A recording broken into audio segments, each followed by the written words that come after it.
Assalamu alaikum. Today's our next topic of discussion is the central nervous system. So start with the name of Allah. What is the central nervous system? Central nervous system एक ऐसा nervous system है जो कि हमारी school और हमारे spinal column पे exist करता है। सेंट्रल नर्वस सिस्टम बेसिकली दो चीज़ों से मिलकर बनता है। First one is our brain and the second one is spinal cord. Central nervous system जो है वो एक fluid like structure like material में एग्जिस्ट करता है, या एक आप कह लें कि रतूबत जो होती है हमारे ब्रेन में उसे हम सेरिब्रोस्पाइनल फ्लूइड कहते हैं। ये एक ऐसा फ्लूइड है जो कि हमारे ब्रेन को नरिश करता रहता है, क्योंकि उसे जो भी रिक्वायरमेंट हो लाइक नरिशमेंट के लिए या उसको बेहतर इम्प्रूवमेंट के लिए, ग्रोइंग के लिए, तो वो सेरेब्रोस्पाइनल फ्लूइड जो है वो प्रोवाइड करता रहता है और उसको एक प्रोटेक्टिव कुशन के तौर पर भी सेव रखते हैं। द सेरेब्रोस्पाइनल फ्लूइड जो है वो चीज़ों को केयरफुली फिल्टर्ड भी करता है, लाइक हमारे जो केमिकल्स हैं, हमारी मेडिकेशंस हैं, ड्रग्स हैं, वो हमारे ब्रेन में जाने से पहले इस फ्लूइड के थ्रू फिल्टर्ड होती हैं। और ये एक ब्लड ब्रेन बैरियर के तौर पर भी वर्कआउट करता है, ताकि हमारी जो ब्रेन की फंक्शनिंग है वो इफ़ेक्टिव ना हो और कोई भी डेंजरस मॉलिक्यूल या हमारा मटेरियल है वो हमारी ब्रेन स्ट्रीम में, ब्रेन के ब्लड स्ट्रीम में ऐड ना हो। The next one is the spinal cord. What is the spinal cord? Spinal cord एक ऐसा कनेक्शन है हमारे दिमाग के साथ जो कि हमारे दिमाग को हमारे जिस्म के साथ, हमारी बॉडी के साथ अटैच रखता है, जोड़े रखता है।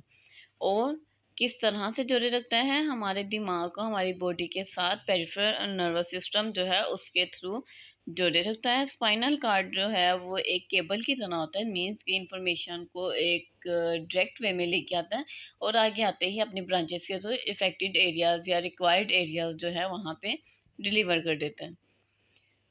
सेंट्रल नर्वस सिस्टम जो है वो हमारे ब्रेन का एक बहुत इम्पोर्टेंट पार्ट है। स्पाइनल कॉर्ड जो है हमारी जो ब्रेन है उसकी बेस से स्टार्ट होता है और हमारी बॉडी की जो वेस्ट एरिया वहाँ पे जाके उसकी एंडिंग होती है। अब इसमें क्या होता है, इसमें एक्सॉन्स के बंडल्स होते हैं, क्लस्टर लाइक स्ट्रक्चर होता है जो कि इंफॉर्मेशन को ब्रेन से लेकर हमारे पेरिफेरल नर्वस सिस्टम और हमारी पेरिफेरल जो नर्व्स हैं उसके थ्रू हमारे जो सेंसिटिव एरियाज हैं या हमारी बॉडी में जहाँ पे भी हमें इंफॉर्मेशन रिक्वायर्ड है या हमने एक कमांड हमें रिक्वायर्ड होती है वहाँ तक हमारी बॉडी को मैसेज कन्वे करता है। अगर खुदा न ख्वास्ता हमारी जो स्पाइनल कॉर्ड है उसमें कुछ डैमेज हो जाए तो हमारी बॉडी जो है वो पैरालिसिस की तरफ मूव करती है। इट्स मीन्स के spinal cord play a vital role in our communication and our bodies handling. Spinal cord जो है ट्रांसमिट करता है सिग्नल्स को भी और उनको टेक भी करता है और उनको अवे टेक अवे वाला सीन है कि ले भी रहे सिग्नल्स इंफॉर्मेशन और ब्रेन से इंफॉर्मेशन को स्कैन करवा के वापस हमारे बॉडी के जो एरियाज हैं वहाँ तक डिलीवर भी कर रहे हैं। What is brain? ब्रेन क्या है? Brain obviously central nervous system का एक बहुत शानदार या एक आला मुकाम का हम कहते हैं कि एक हिस्सा है जिसे हम ब्रेन कहते हैं। What is brain? ब्रेन जो है हमारे सेंट्रल नर्वस सिस्टम का एक हिस्सा है जो कि हमारे दिमाग या हमारी जो स्कल कह लें, खोपड़ी कह लें, उसके अपर एरिया को फिलअप करता है। आल्दो जो हमारा ब्रेन है उसका जो वेट है वो राउंड अबाउट 3 पाउंड्स जो है हम उसे मेजर करते हैं और हमारे ब्रेन का जो साइज़ है हम उसको एक हाथ पे रख सकते हैं। ब्रेन जो है वो कंसिस्ट करता है इंटरेक्टिंग सेल्स जो कि उसको डिफ्रेंशिएट करते हैं, इंटीग्रेट करते हैं इंफॉर्मेशन को, जो कि इंफॉर्मेशन आ रही है और इंफॉर्मेशन हमारी बॉडी की तरफ जा रही है। इस कोऑर्डिनेशन के दौरान जो है हमारी बॉडीज़ की एक्शंस जो हैं, हम किस तरह से बोलते हैं, हम किस तरह से सोच सकते हैं, हमारी याददाश्त, हमारी प्लानिंग, हमारे क्रिएटिव वर्क, हमारे ड्रीम्स, ये सारी की सारी जो फंक्शनिंग है इन्हीं मैसेजेस के टेक अवे के थ्रू पॉसिबल है। Because of the central importance for behaviour, क्योंकि हमारा बिहेवियर किस तरह से वर्किंग कर रहा है, ऑब्वियसली हमारा ब्रेन जिस तरह से वर्किंग कर रहा है कि हमें किस तरह से कमांड जो है वो डिलीवर कर रहा है, तो हमारा जो ब्रेन है वो हमारे बिहेवियर पे भी इम्पेक्ट करता है। द ब्रेन जो है उसको हम एक अगर हम उसको लेके चलें तो हम उसको एक सब्जेक्ट के तौर पर भी मेंशन करते हैं। Brain and the behaviour. अब हमारा दिमाग क्या है, हमारे रवैयात जो हैं वो किस तरह से हैं। साइंटिस्ट जो है उन्होंने बहुत ज़्यादा कोशिश की कि वो इस बात को फाइंड आउट कर सके कि हमारा जो ब्रेन है और हमारा जो बिहेवियर, इन दोनों का रिलेशन या इन दोनों की जो एक्टिविटी है वो किस तरह से एक दूसरे के साथ रिलेट करती है। क्योंकि इसके लिए हमें रिक्वायर होना चाहिए एक ऐसा हमारे ब्रेन की एक्टिविटीज़ को कॉपी करने के लिए हमारे पास ऑब्वियसली एक ऐसा ब्रेन होना चाहिए जो कि वर्किंग कर रहा हो, ना मीन्स के वर्किंग ब्रेन चाहिए, ना कि हमें डेड ब्रेन चाहिए। मीन्स के ज़िंदा इंसान की हमें स्टडी करनी चाहिए उसके दिमाग की, तो ही हमें पता चलेगा। अगर हम सोच रहे हैं तो हमारे ब्रेन का कौन सा हिस्सा एक्टिव है, अगर हम खा पी रहे हैं, हम क्रिएटिव वर्क के लिए सोच रहे हैं, हम प्लानिंग कर रहे हैं, तो हमारे ब्रेन का कौन सा हिस्सा जो है, कौन सा पार्ट है वो एक्टिव है। तो इस पर रिसर्चर्स ने काम करना शुरू किया और इसी डिस्कशन को उन्होंने बहुत सारे इनोवेटिव मेथड के थ्रू जो है वो इंट्रोड्यूस करवाने की भी कोशिश की कि हम ब्रेन को अंदर से और बाहर से किस तरह से फाइंड आउट कर सकते हैं। तो इस पे अब जो थी बेसिक रिसर्चेस वो इस पॉइंट पे स्टार्ट हुई कि हमें एक वर्किंग ब्रेन के साथ किस तरह से मोपिंग स्टार्ट करनी चाहिए।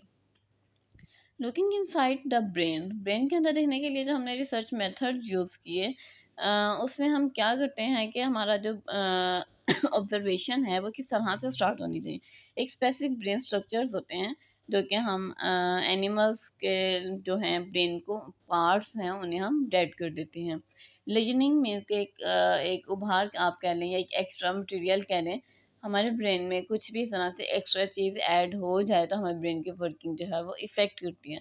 तो बेसिकली इनसाइड ब्रेन में जो है हम बिहेवियर को मॉप कर रहे हैं, तो हम एनिमल्स में लीजनिंग के जो मेथड्स हैं उन्हें इंट्रोड्यूस करवाते हैं। लीजनिंग में क्या होता है कि हम ब्रेन का जो एक पीस है उसको डिस्ट्रॉय कर देते हैं और उसमें एक हम इलेक्ट्रोड जो है वो इंसर्ट कर देते हैं और उसके थ्रू जो है हाई फ्रिक्वेंसी इलेक्ट्रिक करंट को पास करते हैं, ताकि हमारा जो ब्रेन है उसके जो टिश्यूज़ हैं वो डिसेबल हो जाएँ या बर्न आउट हो जाएँ और हम उसको जो है फर्दर प्रोसीडिंग में लेके चलें।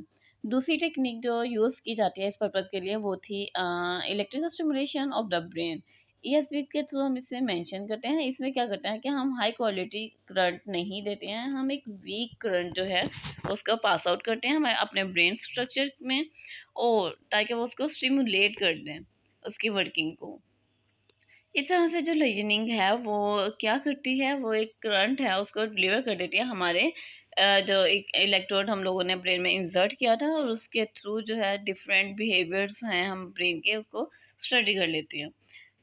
वो एज़ इट इज़ वैसे तो नहीं होते हैं, लेकिन हम उसको राउंड अबाउट जो था कंसीडर कर लेते थे पहले, कि अगर ये इस तरह से कर रहा है तो हम किसी हद तक अंदाज़न कह सकते थे कि अगर हम सोच रहे हैं, खा रहे हैं, पी रहे हैं, हम चल रहे हैं, हम लेटे हैं, हम सो रहे हैं, या हमारी कोई भी क्रिएटिव वर्क चल रहा है, या हम दूसरे के साथ इंटरेक्शन कर रहे हैं, तो हमारे ब्रेन के दिस एंड दिस पोर्शन और जो पार्ट्स हैं that will be active during this actions और बिहेवियर। फर्दर हम जब इस स्टडी को मूव करते हैं डीपली, जाके इसको देखते हैं, तो हमारे पास जो थर्ड मेथड था वो था एक्सरेज। एक्सरेज के थ्रू क्या था कि डिफरेंट एंगल्स के थ्रू आपके ब्रेन में एक्सरेज जो हैं वो एंटर की जाती हैं, हॉरिजॉन्टल वे में की जाती हैं आपकी, और उसको फिर हम विविड जो इमेज है हम कहते हैं कि जैसे एक्सरेज अंदर की हम फ़ौरन से ब्रेन की फंक्शनिंग को मूव कर लें, लेकिन ऐसा जो था इसके एक्यूरेट रिजल्ट नहीं आते थे। नेक्स्ट जब हम इसकी प्रोग्रेशन की तरफ जाते हैं तो हम क्या देखते हैं कि जो बेहतर इम्प्रूवमेंट जो इम्प्रूटिव जो मेथड्स हैं वो हमारे पास इंट्रोड्यूस हुए। डेट वाज और that is MRI, magnetic resonance imaging. Magnetic resonance imaging जो है उसमें ऐसी फील्ड और ऐसी रेडियो वेव्स जो हैं वो यूज़ की जाती हैं जो कि कंप्यूटर की इन्हांसमेंट को इंक्रीज़ कर देती हैं, और हमारे ब्रेन का जो स्ट्रक्चर है उसको हम एज इट इज़ और काफ़ी हद तक जो है सेम टू सेम फंक्शनिंग उसको हम कॉपी कर लेते हैं। सो एमआरआई जो है एक वैलिड हमारे पास टेक्निक जो है वो मार्स से वजूद में आई जिसे हम स्टिल यूज़ करते हैं। उसके बाद हम जो नेक्स्ट हमारे पास टेक्निक है that was and that is CT and the MRI scans. MRI scans और एमआरआई जो सिटी स्कैन्स हैं उसमें हम ब्रेन के जो भी हमारे पास इफेक्टिव या हमारा ब्रेन है उसके स्ट्रक्चर को किस तरह से स्टडी करते हैं, उसके थ्रू जो हम इलेक्ट्रिक वेव्स या हम करंट जो है वो पास आउट करते हैं, तो हमारे पास specific type of the mental illness जो है वो हम देख पाते हैं। मीन्स कि इसे हम किसी ख़ास डिजीज़ के लिए यूज़ करते हैं। ऐसा नहीं है कि हम सिर्फ ब्रेन की फंक्शनिंग में यूज़ करें। ब्रेन फंक्शनिंग में यूज़ करने के लिए हम मैग्नेटिक रेजोनेंस इमेजिंग जो टेक्निक है उसको यूज़ करते हैं, और डिज़ीज़ को फाइनलाइज और फाइंड आउट करने के लिए हम सीटी स्कैन और एमआरआई स्कैन जो है उन्हें यूज़ करते हैं। मोस्ट इम्पोर्टेंटली इसमें एक डिजीज़ मेंशन की गई है जो कि शिज़ोफ्रेनिक है। शिज़ोफ्रेनिक के लिए हम प्रेफर करते हैं इस फील्ड में कि हम उसके एट फर्स्ट सीटी स्कैन करवाएं। सीटी स्कैन या एमआरआई करवा के हम देखते हैं कि उसका ब्रेन का कौन सा पोर्शन कितना एक्टिव और किस तरह से वर्किंग कर रहा है।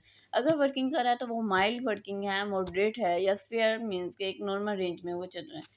तो सीटी स्कैन और एमआरआई को हम इस तरह से डिफ्रेंशिएट करते हैं।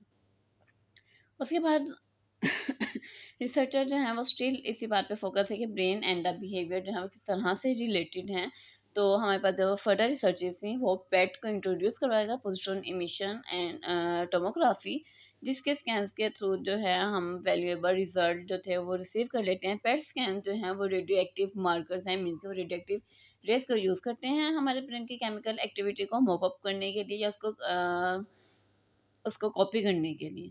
तो जो पॉजिट्रॉन इमिशन टोमोग्राफी है, स्कैन्स हैं ऐसे, वो हमें एक कलर जो है वो कोडेड मैप इंडिकेट करवा देते थे हमारे सामने। हम जब भी पेट को यूज़ करेंगे तो हमारे पास कलरिंग में आ जाएगा, और उसमें हम red, blue and basically 2 colour use करते हैं, और उससे हमें पता चल जाता है कि हमारे ब्रेन का जो फंक्शन पार्ट्स हैं वो किस तरह से फंक्शन कर रहे हैं, और उनकी जो एक्टिविटी है किसी काम में किस तरह से इन्वॉल्व कर रही है। कलर्ड हमारे पास मैप आ जाएगा। उसके बाद हम देखते हैं कि हमारे जो एक्टिव सब्जेक्ट हैं या हम मुट्ठी को बंद करें, हम गा रहे हैं, या हम किसी भी सिचुएशन में सोच रहे हैं, तो वो सारे के सारे जो स्कैन हैं उसमें हमारे ब्रेन के एक्टिव पोर्शन जो है वो डिफरेंट कलर के थ्रू इंडिकेट हो जाएंगे। इंडिकेट होने के साथ उनकी परसेंटेज जो है that was also mentioned by the PET scan. इसी तरह से एफ़र्ट करते करते वेरियस जो टेक्निक हैं उन्होंने और इम्प्रूवमेंट की तरफ मूव किया। तो साइंटिस्ट ने और न्यूरो साइंटिस्ट जो हैं उन्होंने यूज़ किया फंक्शनल मैग्नेटिक रेजोनेंस इमेजिंग, जिसको हम डिनोट करते हैं एफएमआरआई। ये एक कैसी टेक्निक है, ये कंसिस्ट करती है new variations on MRI technology. Means कि इन्होंने एमआरआई को फर्दर जो है वो मॉडिफाई किया, तो उसको हमने फंक्शनल मैग्नेटिक रेजोनेंस इमेजिंग का नाम दिया। और उसमें हम किस तरह से मोनीटर करते हैं, हम मोनीटर करते हैं हमारे ब्लड के फ्लो को और हमारे ब्रेन में ऑक्सीजन के कंजप्शन को।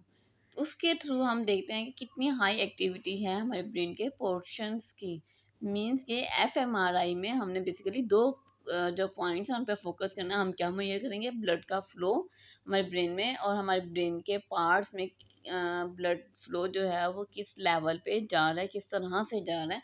Second one was oxygen consumption. Obviously oxygen जो है वो आपको एक फ्रेशनेस प्रोवाइड करती है। तो अगर आपका ब्रेन इक्वली और इफ़ेक्टिवली कंजप्शन कर रहा है तो आपकी जो फंक्शनिंग है वो ऑब्वियसली अच्छी जा रही होगी। तो एफएमआरआई में बेसिकली 2 पॉइंट्स पे फोकस किया गया। और इसी टेक्नोलॉजी के बेस पे जो बेट स्कैन्स हैं और हमारे पास जो मॉपिंग आती है इनकी, उसको हम with the passage of time use करते हैं। जो एफएमआरआई स्कैन्स हैं उसमें हमें रिसर्चर्स के थ्रू पता चलता है कि हमारे जो स्पेसिफिक जो क्रिएटिव थिंकिंग टास्क है हम उसको भी फाइंड आउट कर सकते हैं। मीन्स कि अगर कोई बहुत ज़्यादा इंटेलिजेंट है और कोई बहुत ज़्यादा मीन्स के वीक है अपनी थिंकिंग में, तो हम एफएमआरआई स्कैन्स के थ्रू इसको भी मेजर कर सकते हैं। अगर कोई बहुत ज़्यादा इंटेलिजेंट है और किसी की ज़रा एक माइल्ड है, मॉडरेट में आ जाता है, तो हम उसको ये नहीं कहते हैं कि आपके ब्रेन है या आपकी जेनेटिक इफ़ेक्ट्स हैं। बेसिकली हमारी इंटेलिजेंस जो है हमारे ब्रेन में एक फोल्डिंग एरियाज़ होते हैं। वो जो हमारी इंटेलिजेंस हैं वो हमारे ब्रेन के फोल्डिंग एरियाज़ पे डिपेंड करती हैं। सो अभी हम इसको इतना डेप्थ में नहीं जाएंगे कि हमारी इंटेलिजेंस जो है वो क्यों इतनी किन लोगों में ज़्यादा होती है और किन लोगों में कम होगी।